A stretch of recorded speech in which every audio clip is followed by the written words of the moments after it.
Exactly 86 years ago, Germany attacked Poland, which marked the beginning of World War II. Germany could not come to terms with its defeat in World War I and demanded bloody revenge. Poland, which returned to the map of Europe after 123 years, was a symbol of Germany's defeat. At the end of August 1939, the Ribbentrop-Molotov Pact was signed in Moscow, dividing Eastern Europe between the Germans and the Soviets. It was a death sentence for Poland.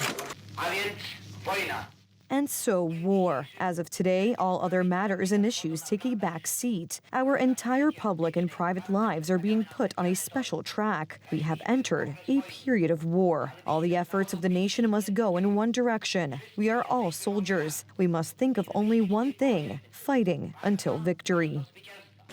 Germany started the war with a crime. At 4:40 a.m., they bombed Wieluń, which was inhabited by ordinary civilians. The target of the German attack was a hospital. As a result of the bombing, over 2,000 people were killed. Moments later, the battleship Schleswig-Holstein, which had arrived in Gdańsk under the guise of a courtesy visit, fired on Westerplatte.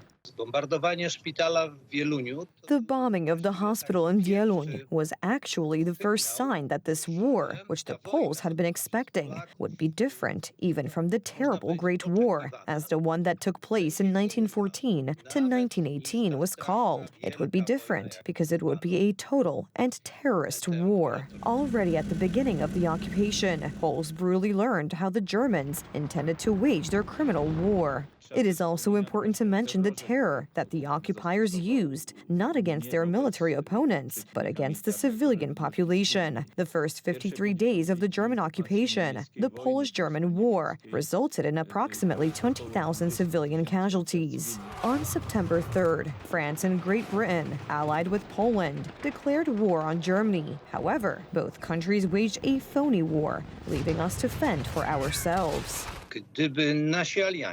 If our allies had wanted to wage a real war, rather than a sitting or ridiculous one, so to say, and had attacked in October or September, the war could have ended in 1939. As a result of mobilization, the Polish army had 950,000 soldiers. For comparison, the German Wehrmacht had twice as many. Despite the problems, Polish soldiers gave their all. On September 9th, General Kutrzeba and the Poznań army carried out the only offensive of the defensive war, which went down in history as the Battle of the Bzura. However, the last hopes of the Poles died when on September 17th, the Soviet Union unexpectedly joined the war and attacked us from the east.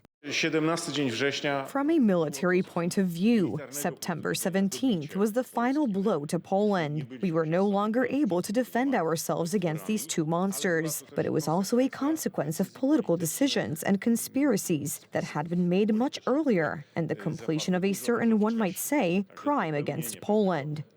One of the symbols of the defensive war was the departure of the state authorities to Romania, which was clearly perceived as an escape. At the same time, military operations continued unabated in Poland. Warsaw was captured on September 28th. The city's president, Stefan Starzyński, took an active part in the defense of the capital and remained there until the very end. Warsaw played an enormous role. It was the heart of Poland. It was an unyielding city. At the same time, paradoxically, it was an open city, which was one of the first cities in the world to be subjected to such powerful military pressure from the Germans. The defensive war officially ended on October 6, 1939. However, the Poles continued to fight the war, each as best they could. Until June 1940, guerrilla warfare was led by Major Henryk Dobrzański-Hubal. A unique underground state was also created, which fought against the Germans until 1945. The Poles slowly began to find the spirit within themselves, that it was possible to defeat the Germans, that it was possible to get organized, and that it was worth getting organized for this fight. And so they did for the next few years. Years of war and years of terrible occupation. In fact, 2 occupations. isolated and impoverished Poland in 1939, defending itself against the Germans, Slovaks, and Soviets, fought almost as long as mighty France. As a result of the criminal German occupation, 6 million citizens of the Second Polish Republic were killed. Warsaw was razed to the ground. The economy ceased to exist, and works of art were stolen. Post-war Poland depended on Moscow. Not only did not receive reparations from Germany, but Stalin also blocked our participation in the Marshall Plan, which contributed significantly to the reconstruction of countries after the war. In fact, we are still feeling the effects of World War II today.